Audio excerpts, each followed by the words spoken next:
Yo, so now we go into the part 2, which is gonna be more, maybe more realistic, and situations are going to be longer. So I'm gonna take these situations like A, B, C, and I'm going to try to apply them at more long term, which means we have an offense, but it doesn't quite work, and we try to do something else. We just don't stop here. So I'm going to take back this situation A, where we had somebody here. We had our player 1. Maybe I can player 1. It's blue, but it's a lighter blue. It's better. Then we have our player 2. Then we have our player 3. And the ball is actually crossing. Oh, crossing. The ball is crossing. It's crossing a way that player 2 cannot reach it. He cannot jump and get it. It's really so tough. So the new ball is here. So we decided to rotate this way.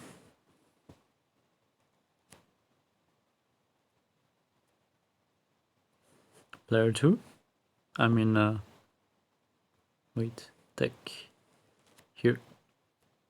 More likely to get a 50. That's number 2.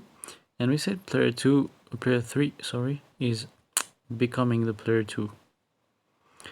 Okay, and player 1 was actually getting already here, and he's becoming the new 3. Oh, I made a mistake then. It's a 1 on top. It's a 1. It's pretty messy. Okay, I hope it's still clear.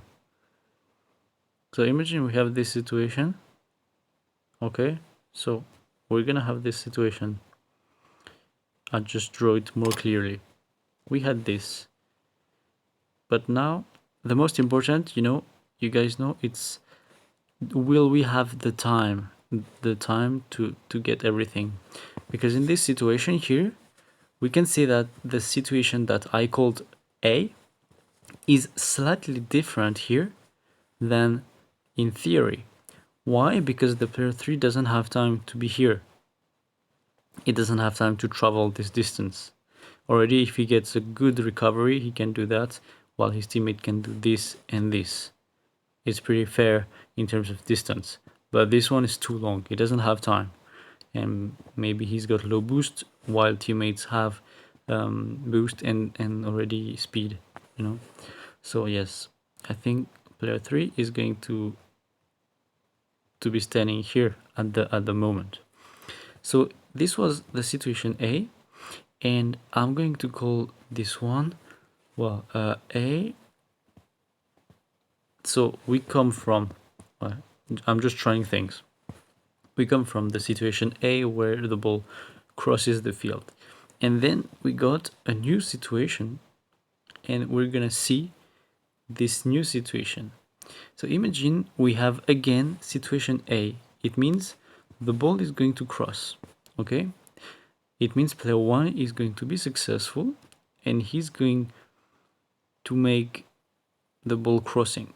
So crossing means also middle. So obviously the middle is very good, because player 2 can reach the ball and score. Okay, it's obvious.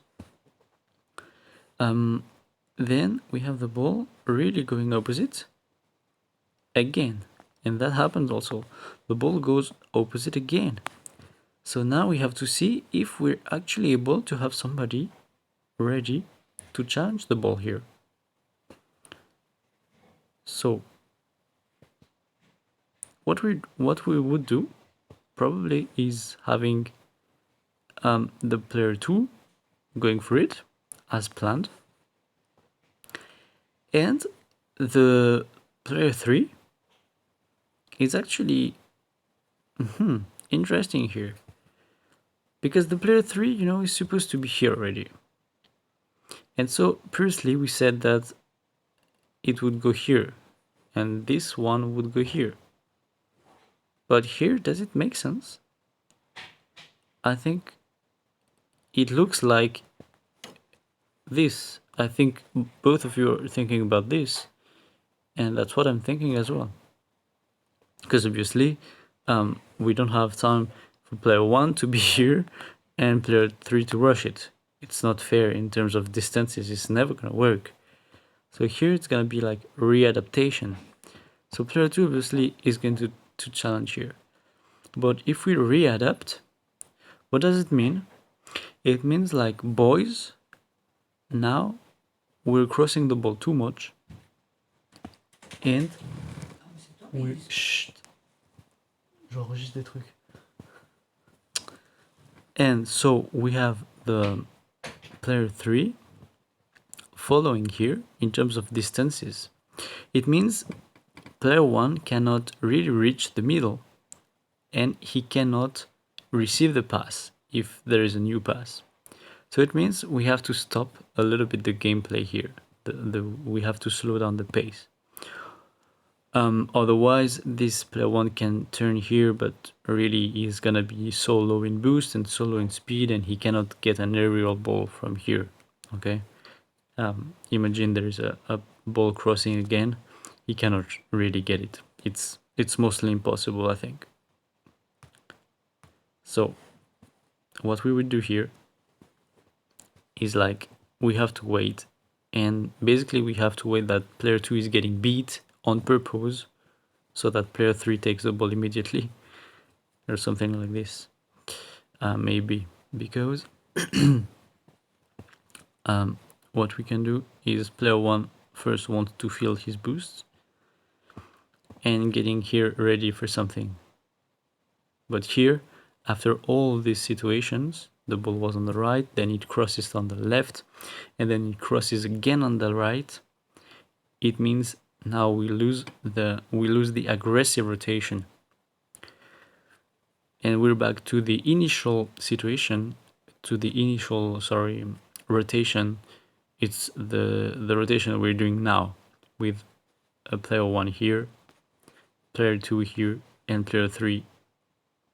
This one is going to be waiting for something, but we won't have anybody ready to take an opportunity in this area, or even in this area, or this one can turn, but that's pretty difficult. So yeah, I think we need to be careful about those. I'm probably calling something like slowing down. If you guys have any idea, tell me, because now I'm pretty stuck already in this. Okay, now we come back to this situation. Bam, ball here. So don't forget the ball was here, then it crossed already once, huh? And we readapted our rotation so that we have a player 1. We had a player 3 that went here to get a pass, remember this? So it became player 2, and our player 3, which was the P1, got here. Okay, so now the situation, so we were coming from situation A, where the ball crossed, but now this player 1 is actually losing the challenge. So it was the situation B. What I'm writing on top, like A, B, or like we can call these phases, you know? Like in rugby, they write it officially on TV, like phase 1 of the offense, phase 2, phase 3, etc. I don't know if you know about this. Well, then we would go here, phase B, if I lose the challenge, if player 1 loses the challenge. And then we have, you remember, we had B1 and B2. So I'm going to try to go into B1 and B2 again. We're going to B1. B1 meant, in my head, the ball goes behind, but on the wall. Okay? So initially, situation B said what? Situation B1 said that this guy was rotating here because he was supposed to have somebody here to get this ball and to get the pass for the teammate, and this guy was just making a turn. Okay, Obviously here, RP3 didn't have time to come here because he was player 1 here and he had to go there. As he doesn't have time, can we actually consider that this is completely dead? So we had situation A, and if we go B1, it means we lose, and it's gonna be defense, okay? Because what we can do is like player 1 is completely out.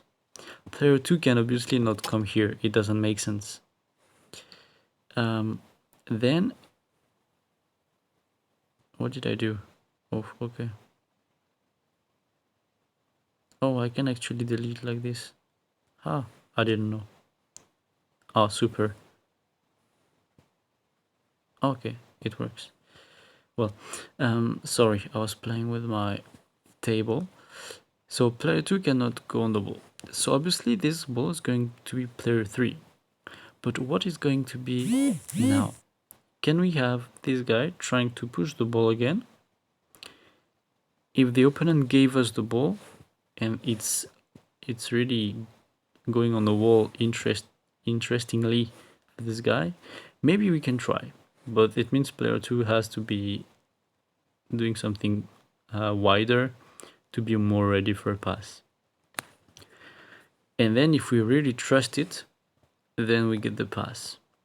And so, okay, this player 1 could have just rotated on the ground here. The pass is obviously coming from the wall, so it's in the air. So player 1 going here is not disturbing the action. Okay, so we could think this is still the solution. Then what happens if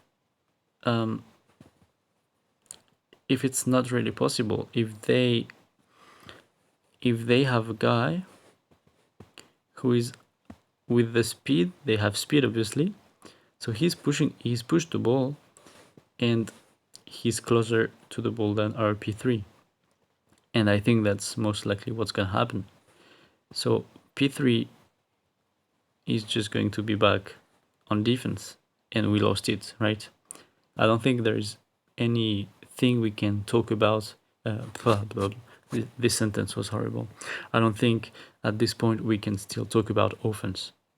It's just defense, and this guy just can get out as well. So, well, if we cross the ball, it means situation A. Situation A, if we cross the ball, then we'll have the challenge. But if the challenge loses the ball, it means everybody should probably go in defense. Probably, I said probably, because maybe sometimes we can have this guy getting ready to get the ball if the opponent is not actually here but still there. Okay, maybe we can try to get this pass, and the player blue, I said blue, is just doing the turn as usual. Okay,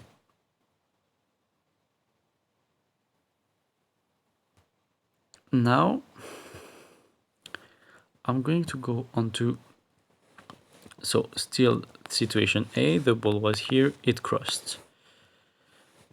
The ball is here, we also crossed.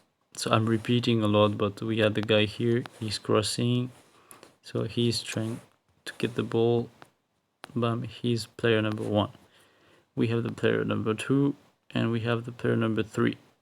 Obviously the player number 3 was the one here, so it doesn't have time to come here, so it stays middle. Okay, I'm just going to do this again because that's so messy. Okay, so now we're going to have the situation that I called B2, and it means B2 means that the player 1 here is losing the challenge, but the ball is actually going rolling here, you know?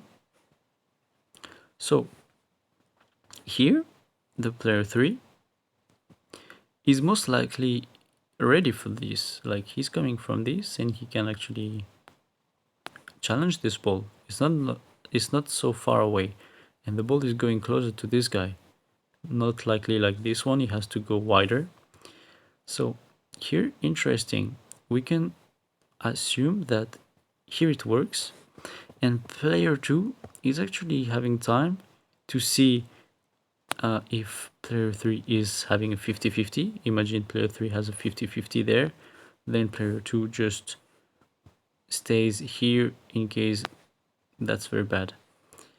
And if there is no 50-50, player 2 can just make this turn again and try to receive a pass.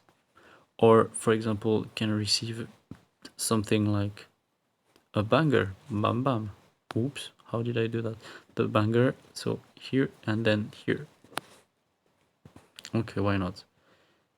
And then the rotation of the 1 would be this one, as I explained in the first video about this b2. So it would work, okay, it would work. Or we have this guy, player 1, trying really to get the demo, and that's dangerous, but if needed, it's also possible. So we know about this. We know this is more interesting.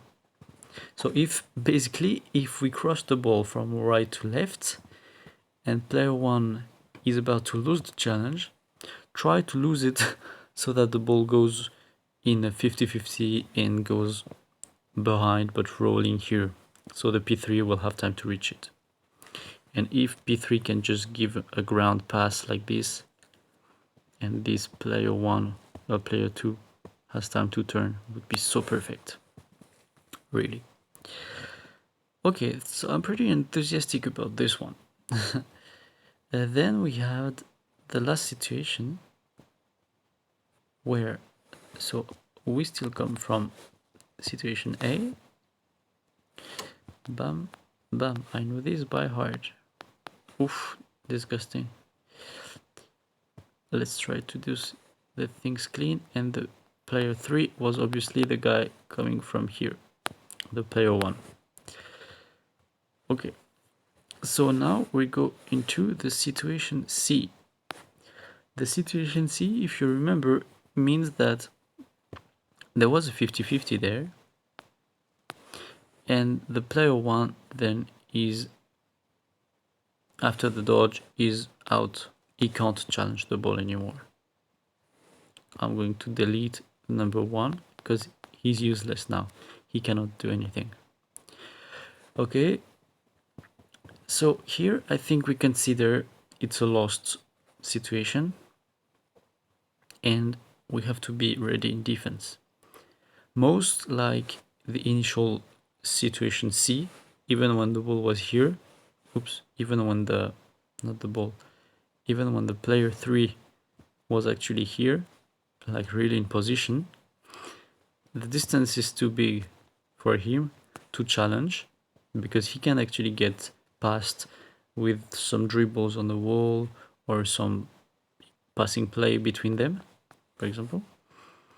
So this player 3 in the initial situation, in the good situation, wouldn't have time to challenge.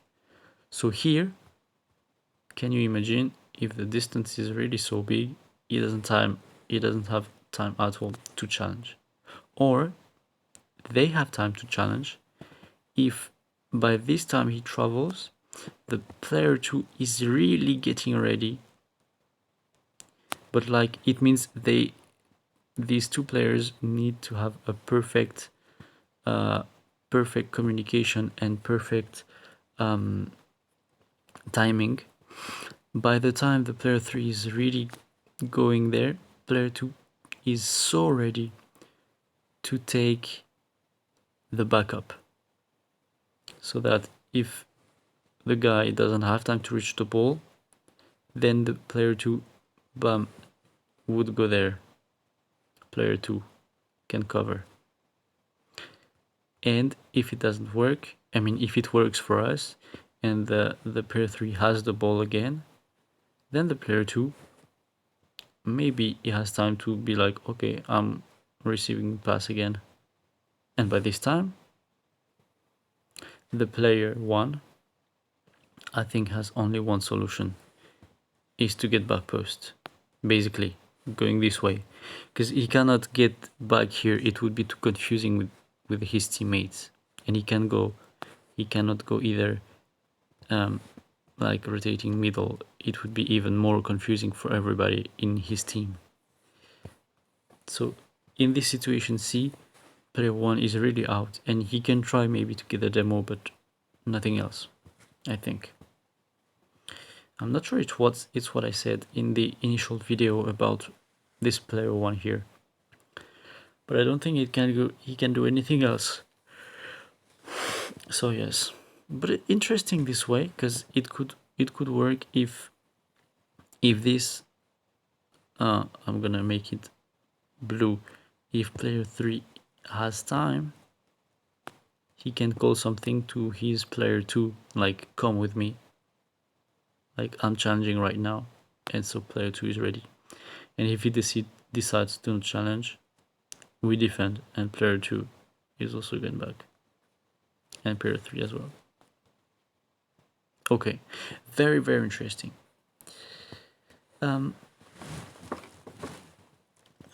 Okay, that's the video for if we first get situation A, how can we react after if the ball is crossing.